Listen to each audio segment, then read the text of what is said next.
ओ हर हर महादेव, जय श्री कृष्ण, राधे राधे। आज मैं आप लोगों को अजय एकादशी यानी भाद्रपद मास कृष्ण पक्ष की एकादशी के शुभ मुहूर्त एवं कथा आपको सुनाने जा रही हूँ। तो आइए हम लोग शुभ मुहूर्त जानते हैं कब अजय एकादशी व्रत है। अजय एकादशी व्रत रखने और भगवान विष्णु की भक्ति करने से जीवन में सारे कष्ट दूर हो जाते हैं और पाप नष्ट हो जाते हैं, मोक्ष की प्राप्ति होती है।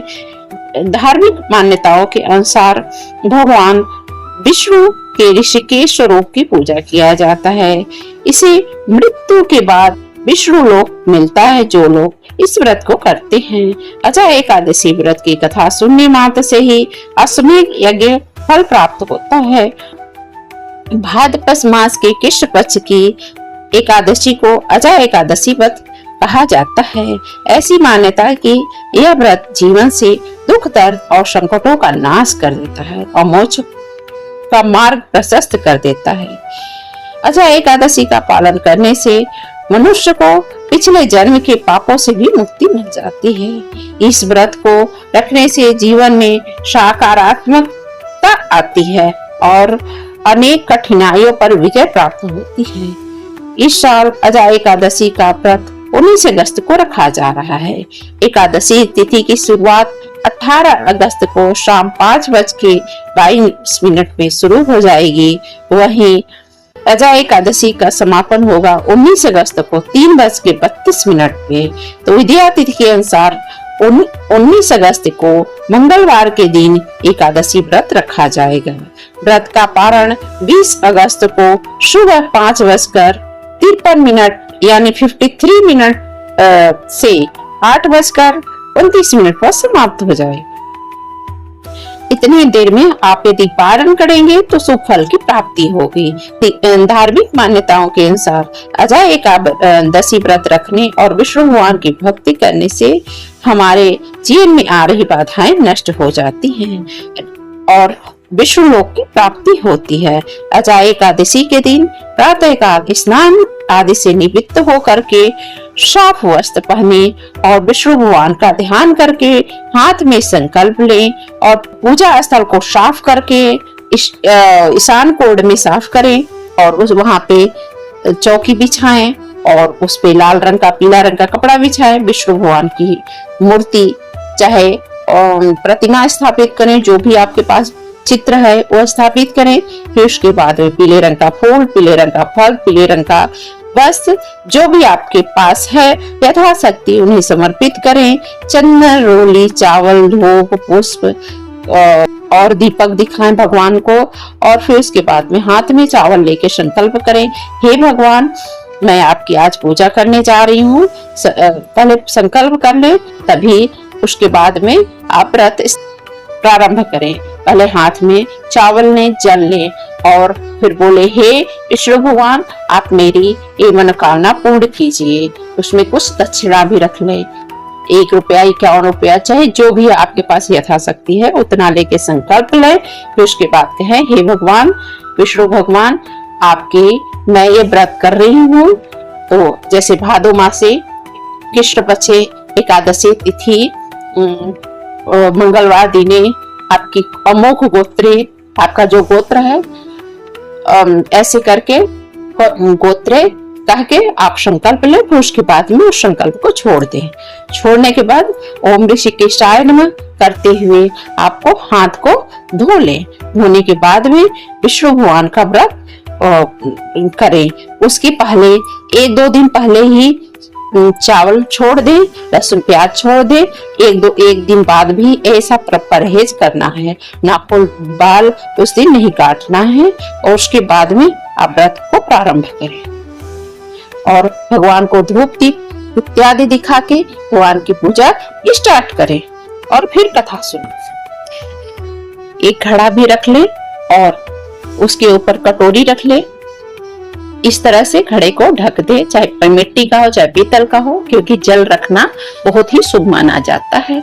तो जल रख के उस पे आम के पत्ते चाहे अशोक के पत्ते लगा दे। आप यथाशक्ति आप जैसे भी पूजा कर सकते हैं, कर सके, जो नियम है वो मैं बता रही हूँ। तो आइए हम लोग कथा की ओर चलते हैं। इससे पहले आपसे अनुरोध करना चाहती हूँ कि यदि आप हमारे चैनल पर नए हैं तो कृपया करके लाइक करिए, सब्सक्राइब करिए, शेयर करिए, बेल आइकन को प्रेस कर दीजिए जिससे सारी नोटिफिकेशन आपके पास जाती रहे। ओम हर हर महादेव, जय जय श्री कृष्ण, राधे राधे लिखना न भूले। विष्णु भगवान की एक कथा है, तो जितना ही आप विष्णु भगवान का नाम करेंगे, ओम नमो भगवते वासुदेव का जाप करेंगे, उतना ही आपको फल की प्राप्ति होगी। स्वयं जगन्नाथ जी आपके घर पधारेंगे। एकादशी व्रत करने से जगन्नाथ जी की महिमा प्राप्त होती है। तो आइए कथा की ओर चलते हैं। कुंती पुत्र युधिष्ठिर कहने लगे, हे भगवान, भाद्रपद मास इस पक्ष की एकादशी का क्या नाम है? इस व्रत को करने की क्या विधि है, क्या महात्म्य है, कहिए। हे मधुसूदन, इसके करने से क्या फल की प्राप्ति होती है? तब भगवान ने बोला कि जो मनुष्य इस दिन ऋषिकेश की पूजा करता है उसको वैकुंठ की प्राप्ति अवश्य ही होती है। प्राचीन काल में हरिश्चंद्र नामक एक चक्रवर्ती राजा था, जो कि राजा राज करता था अपने देश में। राजा हरिश्चंद्र अपनी सत्य निष्ठा और ईमानदारी के लिए जाने जाते थे। ये राम जी के वंशज थे। राम जी के दादा परदादा थे, तो वो ये व्रत किया करते थे। एक बार देवताओं ने इनकी परीक्षा लेने के लिए योजना बनाई। राजा ने स्वप्न में देखा कि ऋषि विश्वामित्र को उन्होंने अपने राजपाट दान कर दिए। जब अगले दिन राजा दक्षिणा स्वरूप 500 स्वर्ण मुद्राएं में दान मांगी, राजा ने उनसे कहा कि 500 क्या, आप जितनी चाहे स्वर्ण मुद्राएं ले लीजिए। इस पर विश्वामित्र हंसने लगे। राजा को याद दिलाया कि राजपाट के साथ राज्य का कोष भी वे दान कर चुके हैं और दान की हुई वस्तु को दोबारा दान नहीं की जाती है। तब राजा ने अपनी पत्नी और पुत्र को बेचकर स्वर्ण मुद्राएं हासिल की, लेकिन वो भी 500 नहीं हो पाए। राजा हरिश्चंद्र ने खुद को भी बेच डाला और सोने की भी सभी मुद्राएं विश्वामित्र को दे दी। राजा हरिश्चंद्र ने खुद को जहां बेचा था वह स्मशान का चंडाल था। चंडाल ने राजा हरिश्चंद्र को स्मशान भूमि में दाह संस्कार के लिए कर वसूली काम दे दिया। राजा चंडाल का दास बनकर सत्य को धारण करता हुआ मृतकों का वस्त्र ग्रहण करता रहा, मगर किसी प्रकार से सत्य से विचलित नहीं हुआ। कई बार राजा चिंता के समुद्र में डूबकर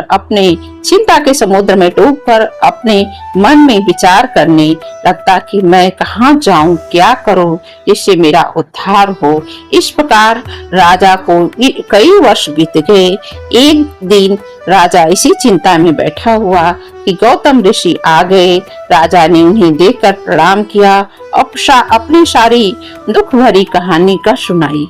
यह बात सुनकर गौतम ऋषि कहने लगे कि हे राजन, तुम्हारे भाग्य से आज से 7 दिन बाद भाद्रपद कृष्ण पक्ष की अजा एकादशी व्रत आएगी। तुम विधि पूर्वक उसका व्रत करो। गौतम ऋषि ने कहा कि इस व्रत के पूर्ण के प्रभाव से तुम्हारे समस्त पाप नष्ट हो जाएंगे। इस प्रकार राजा से कहकर गौतम ऋषि उसी समय अंतर्ध्यान हो गए। राजा ने कथन अनुसार एकादशी आने पर विधि पूर्वक व्रत जागरण किया। इस व्रत के प्रभाव से राजा के समस्त पाप नष्ट हो गए, स्वर्ग की प्राप्ति हो गई। स्वर्ग से बाजे बजने लगे और पुष्पों की वर्षा होने लगी। उसने अपने मृतक पुत्र को जीवित और अपनी स्त्री को वस्त्र तथा आभूषण से युक्त देखा। व्रत के प्रभाव से राजा को पुनः राज्य मिल गया। अंत में वह अपने सपरिवार सहित स्वर्ग को चले गए। समस्त उपवासों में अजा एकादशी व्रत को रखने वाले व्यक्ति को अपने चित्त, इंद्रियों, आहार व्यवहार पर संयम रखना चाहिए।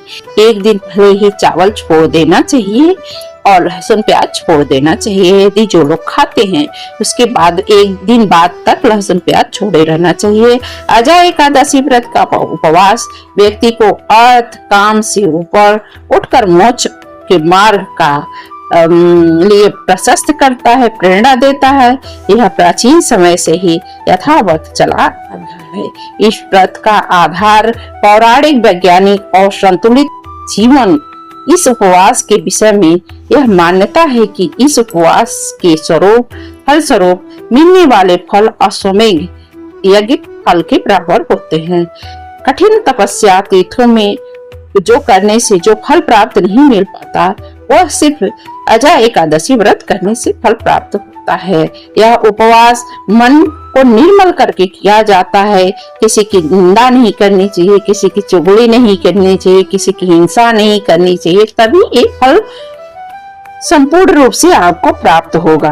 मन में छल कपट लेके किसी को ईर्ष्या करके, किसी के ऊपर द्वेष करके यदि आप ये व्रत करते हैं तो फल प्राप्त होने में आपको संदेह रहेगा, क्योंकि ऐसा ही पुराणों में बताया गया है। हृदय शुद्ध करता है तथा सद्मार्ग की ओर प्रेरणा करता है। तो बोलिए जय श्री कृष्णा, राधे राधे। और विष्णु भगवान की यह कथा है। यदि हमारी यह कथा आपको अच्छी लगी है तो कृपया अपने बंधु बांधवों के साथ सुने और 10 लोगों को सुनाएं, शेयर करें। हाथ जोड़ के आपकी बहन निवेदन करती है।